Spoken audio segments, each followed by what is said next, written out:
नमस्कार, आप देख रहे हैं हरियाणा विशेष। मैं हूं आपके साथ सरिता तिवारी। करते हैं खबरों की शुरुआत।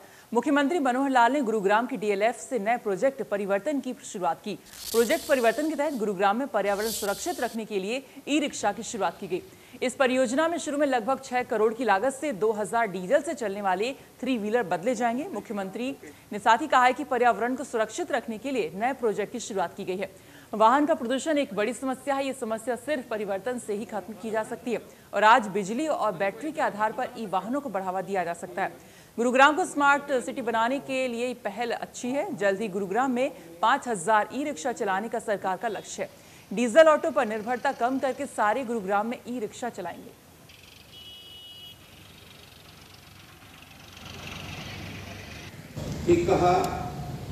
गुरुग्राम से हमने इस अभियान की शुरुआत की है अभी, क्योंकि हम देखते हैं पर्यावरण की दृष्टि से प्रदूषण की जो बातें, चाहे वो दिल्ली में है या एनसीआर में है, गुरुग्राम फरीदाबाद जैसे महानगर में लगातार कई वर्षों से चर्चा का विषय बना हुआ है।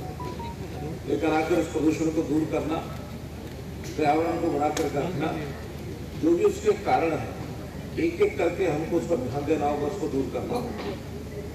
वाहन का प्रदूषण अपने आप में एक बहुत बड़ी समस्या है। जितनी आबादी ज्यादा होगी, जितना वाहनों की संख्या ज्यादा होगी, उतना ही प्रदूषण ज्यादा फैलेगा। इसको युग के अनुरूप इसमें परिवर्तन करना। गुरुग्राम दौरे के दौरान मुख्यमंत्री मनोहर लाल अचानक 3 व्हीलर में बैठकर सीएम मनोहर लाल की सवारी के बारे में किसी को जानकारी नहीं दी। वे अचानक ही कारकेट छोड़कर ऑटो में सवार हो गए। सीएम के ऑटो के पीछे कारकेट की गाड़ियां दौड़ी और तमाम अधिकारी और पुलिस की गाड़ियां भी ऑटो के पीछे दौड़ पड़ी। सीएम मनोहर लाल राजीव चौक से पहले 3 व्हीलर से उतरे और ऑटो चालक को किराया देकर रवाना किया और खुद अगली मीटिंग के लिए पीडब्ल्यूडी रेस्ट हाउस रवाना हो गए। सीएम मनोहर लाल गुरुग्राम के डीएलएफ से नए प्रोजेक्ट परिवर्तन की शुरुआत करने के लिए पहुंचे थे। प्रोजेक्ट परिवर्तन के तहत गुरुग्राम में पर्यावरण सुरक्षित रखने के लिए ई रिक्शा की शुरुआत की गई है। इस योजना के तहत लगभग 6 करोड़ की लागत से 2000 डीजल से पदार्थ चलने वाले 3 व्हीलर बदले जाएंगे और इसी योजना की शुरुआत के बाद सीएम मनोहर लाल अचानक से 3 व्हीलर में सवार हो गए।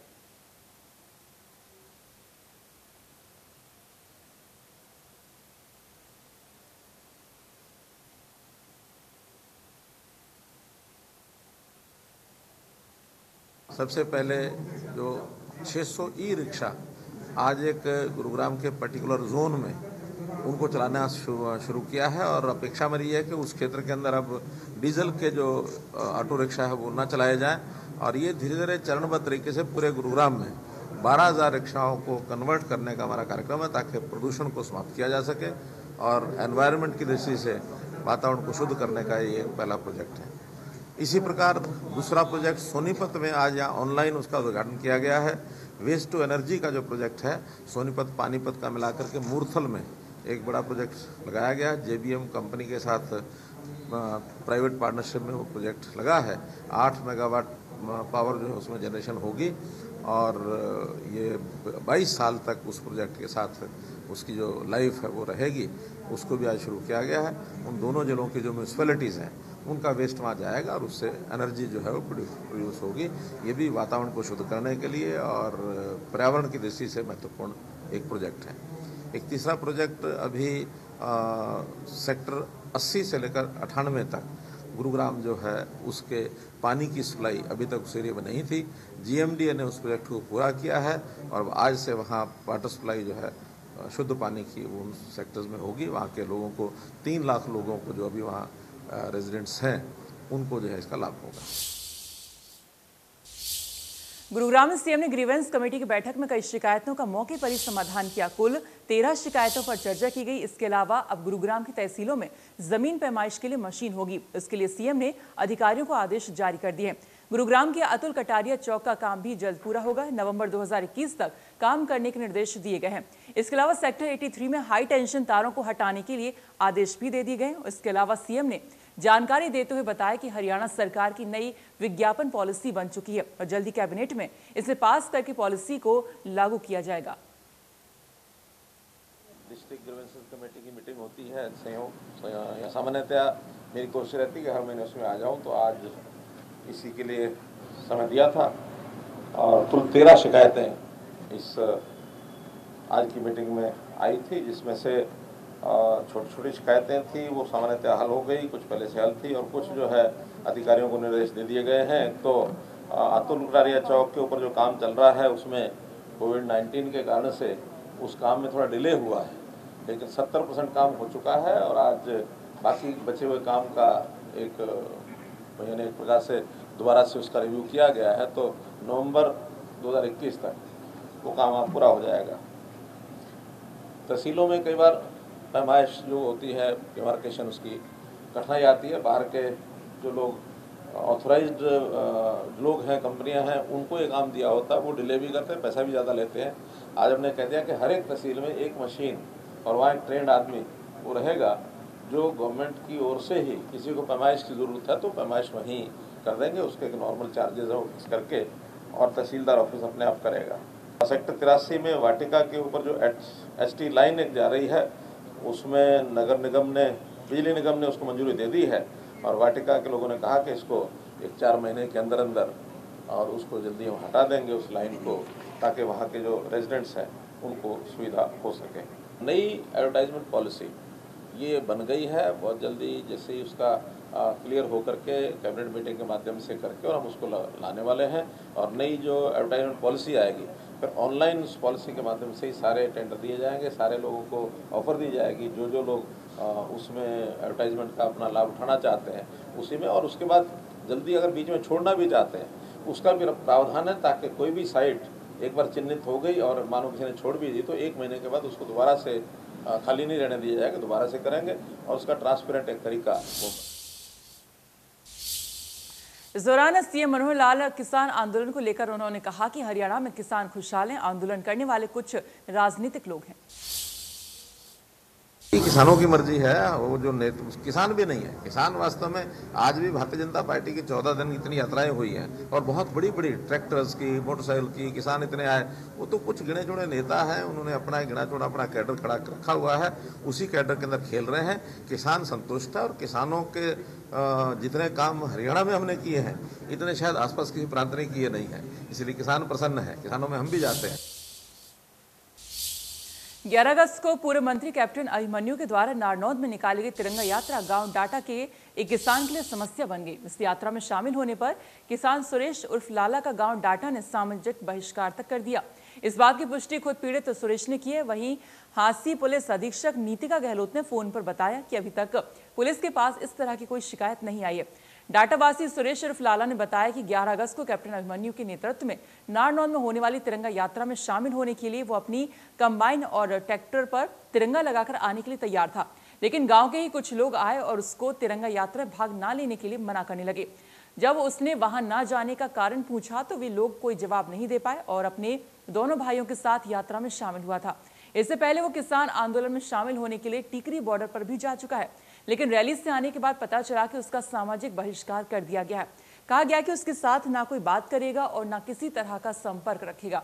लोगों से कहा गया है कि सुरेश उर्फ लाला, रमेश और संदीप ने तिरंगा यात्रा में भाग लिया था और इसीलिए गांव का कोई भी व्यक्ति ना तो उससे और उसके परिवार से बातचीत करेगा और उसके घर पर नहीं जाएगा। दरांती से लेकर कंबाइन तक किसी भी कृषि औजार का प्रयोग नहीं करेगा। पंचायत के फैसले का उल्लंघन करने वाले पर 5,100 रुपए का जुर्माना लगाया जाएगा।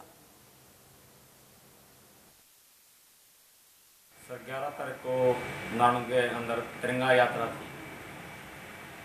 मैं उसमें भाग लेने के लिए तैयार हो गया था, मशीन पर झंडे झुंडे लगा के, ट्रैक्टर पर झंडे झुंडे लगा के। तो मैं आया तेल डलवा के खेत में, तो 5-10 आदमी मेरे खेत में बैठे पाए। वो बोले आके कि भाई इतना वहाँ नहीं जाना तिरंगा यात्रा में। उन्होंने तिरंगे का अपमान किया, मना कर रहे हैं। तो मैंने कहा भाई मैं तो जाऊँगा तिरंगा यात्रा में भाग लेऊँगा, तिरंगे का मान सम्मान रखूँगा, मैं बड़े चाव से जाऊँगा। वो ने बोले जाने नहीं देंगे। मैंने कहा मैं तो जाऊँगा। फिर मैंने 1-2 पॉइंट पूछा भाई क्यों नहीं जाने देते, 1-2 जवाब करे मैंने, उनके पास कोई जवाब नहीं था। ठीक है, फिर मैं चलने लग गया तो वो मेरे को ऐसे धमकी देने लगे भाई शाम में इलाज कर देंगे जाए। तो मैं चला गया। फिर मैं तिरंगा यात्रा में भाग लिया। फिर मैं गांव में पहुंचा।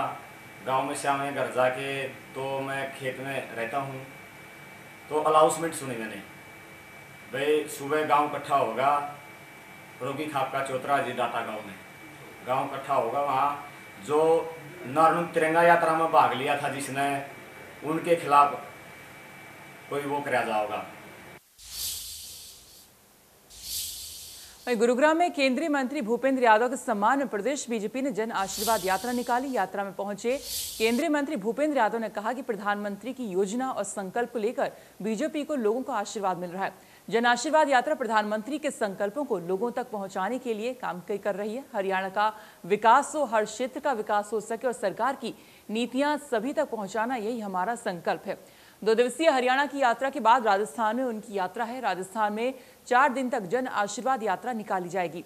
भूपेंद्र यादव ने कहा कि हरियाणा में विश्वविद्यालय स्थापित करना, एलिवेटेड रोड बनाना, शहरी सुविधा का स्तर बढ़ाने का सरकार काम कर रही है। बतौर पर्यावरण मंत्री अरावली को बचाना, उसको और सुंदर बनाना और इसके लिए पूरे प्रयास किए जाएंगे। वहीं औद्योगिक क्षेत्र गुरुग्राम में ईएसआई अस्पताल को और भी बढ़ावा देने की कोशिश रहेगी। बीजेपी की जन आशीर्वाद यात्रा पे बात करने के लिए हमारे साथ है कैबिनेट मंत्री भूपेंद्र यादव जी। मंत्री जी, आज आप दक्षिण हरियाणा में आए और देख रहे हैं किस तरीके से जन आशीर्वाद यात्रा, क्या कहेंगे इस पूरे जनसमूह को देखकर? लोगों का आशीर्वाद हमको मिल रहा है, प्रधानमंत्री जी की योजना और संकल्प को लेकर के आशीर्वाद मिल रहा है। और मेरा ये मानना है कि ये जन आशीर्वाद यात्रा प्रधानमंत्री जी के संकल्पों को लास्ट माइल डिलीवरी तक पहुंचाने के लिए, उनके साथ संवाद करने के लिए और देश में भारतीय जनता पार्टी का एक जो मजबूत लोकतांत्रिक स्वरूप है उसको निखारने में ज़्यादा मददगार साबित होगी। यूँ तो आप खुद भी दक्षिण हरियाणा से हैं और आप यहाँ की युवा मोर्चा की भी आपने अगर बात करें अध्यक्ष रहे, बाहर के मेंबर रहे, राजस्थान से लेकर पूरे देश में राजनीति भी करे, आप सक्रिय रहे। आप दक्षिण हरियाणा को आप किस तरीके से देखते हैं कि हरियाणा की राजनीति की अगर बात करें? हरियाणा में लोगों का विकास हो, क्षेत्र का विकास हो, क्षेत्र में ज़्यादा अच्छा लोगों को सुख समृद्धि का माहौल बने, हमारी सरकार की नीतियाँ सब जगह पहुँचे, हमारी पार्टी का संगठन मजबूत हो, इसके लिए हम काम करेंगे। हरियाणा के साथ हालांकि आपके कई कार्यक्रम हम सुबह से देख रहे हैं, लगातार भीड़ है। अब आप मंदिर पहुंचे, इसके बाद भी आपके कई कार्यक्रम हैं। इसके बाद राजस्थान को लेकर के भी कुछ आपके कार्यक्रम हैं? मेरी यात्रा 2 दिन हरियाणा में रहेगी, लेकिन कल ही मेरी ये यात्रा राजस्थान में पहुंच जाएगी और उसके बाद 4 दिनों तक राजस्थान में यात्रा रहेगी। हरियाणा के अंदर बात करें, आना खासकर दक्षिण हरियाणा के वो मुद्दे आप, क्योंकि अब आपके यूँ तो पूरे देश की जिम्मेदारी है बतौर मंत्री, लेकिन हरियाणा के खासकर ऐसे कौन से मुद्दे देखते हैं और क्या क्या लोगों को? नहीं, यहाँ पर विश्वविद्यालय स्थापित करने की बात हो, यहाँ पर एलिवेटेड रोड स्थापित करने की बात हो, यहाँ पे शहरी सुविधाओं का स्तर बढ़ाने की बात हो, इन सब विषयों पे जो हमारी सरकार काम कर रही है। और केंद्र सरकार की दृष्टि से पर्यावरण मंत्री होने के नाते अरावली को बचाना, अरावली का संवर्धन करना, उसको हरा भरा बनाना, उसके लिए। और फिर अभी मुझे लगता है कि श्रम मंत्री होने के नाते भी हम निश्चित रूप से गुड़गांव में एक लंबे संख्या में हमारे मजदूर भाई हैं, उनके लिए ईएसआई के अस्पताल की सुविधा को और बढ़ाने के लिए हम काम करेंगे। तो ये जन आशीर्वाद यात्रा जो कि आज गुरुग्राम से दिल्ली हरियाणा की बॉर्डर से इसकी शुरुआत हुई, तो आप देख सकते हैं कि किस तरीके से बड़ी संख्या में जो लोग हैं वो यहाँ पर आए कि भूपेंद्र यादव, जिनके आज कार्यक्रम जो लगातार कई ऐसे कार्यक्रम रहे जगह जगह, ये जन आशीर्वाद यात्रा भूपेंद्र यादव की जो है रही। हालांकि इस दौरान मुख्यमंत्री मनोहर लाल का भी कार्यक्रम, प्रदेश भाजपा अध्यक्ष ओम प्रकाश धनखड़ का कार्यक्रम, कई कैबिनेट मंत्री, कई केंद्रीय मंत्री भूपेंद्र यादव की जन आशीर्वाद यात्रा में है। तमाम मुद्दे कहीं ना कहीं इनका कहना है कि चाहे दक्षिण हरियाणा को, हरियाणा की राजनीति को, या फिर इसके बाद क्योंकि आगे राजस्थान का भी ये कार्यक्रम रहने वाला है। तो जन आशीर्वाद यात्रा केंद्रीय मंत्री भूपेंद्र यादव के ये कहीं ना कहीं उनके सम्मान में है, क्योंकि कैबिनेट मंत्री बनने के बाद, केंद्र सरकार में मंत्री बनने के बाद पहली बार वो दक्षिण हरियाणा में पहुंचे हैं। गुरुग्राम से कैमरामैन गीतम के साथ दीपक शर्मा, इंडिया न्यूज। फरीदाबाद की जेसी बोस वाईएमसी यूनिवर्सिटी में 70 करोड़ रुपए से ज्यादा की परियोजनाओं का केंद्रीय राज्य मंत्री कृष्णपाल गुर्जर ने लोकार्पण किया। इनमें से ज्यादातर परियोजनाओं की आधारशिला 2017 में रखी गई थी। इस दौरान केंद्रीय राज्य मंत्री कृष्णपाल गुर्जर ने यूनिवर्सिटी की उपलब्धियों पर आधारित कॉफी टेबल बुकलेट और न्यूज़पेपर संचार का विमोचन भी किया। कृष्णपाल गुर्जर ने यूनिवर्सिटी में स्थापित शहीद स्मारक पर वीर सैनिकों को श्रद्धांजलि दी और जेसी बोस की प्रतिमा पर माल्यार्पण भी किया। समारोह में फरीदाबाद विधायक नरेंद्र गुप्ता, बड़खल विधायक सीमा त्रिखा, तिगांव विधायक राजेश नागर भी मौजूद रहे।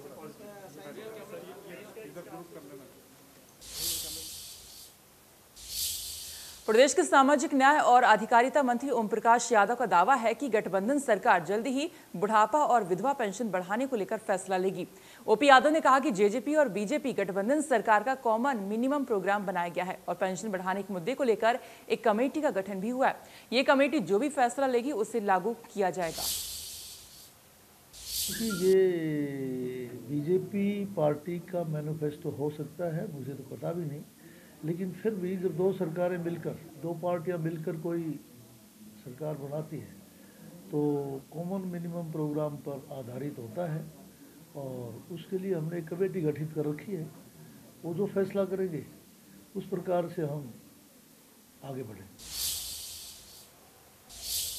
अंबाला में लंबे समय के बाद नगर निगम की बैठक हुई जिसमें जोरदार हंगामा देखने को मिला। बीजेपी और कांग्रेस के पार्षदों के बीच अमर्यादित भाषा का इस्तेमाल भी हुआ। हालांकि मेयर शक्ति रानी शर्मा ने पार्षदों को कड़े शब्दों में हिदायत देते हुए कार्रवाई की चेतावनी भी दी है।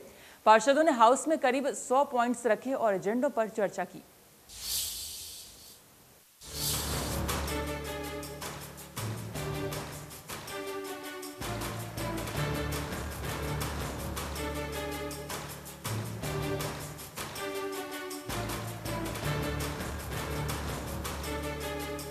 अंबाला नगर निगम हाउस की दूसरी मीटिंग में हंगामा हुआ। कई बार बीजेपी और हरियाणा जन चेतना पार्टी के पार्षद आमने सामने जोरदार बहस करते हुए नजर आए।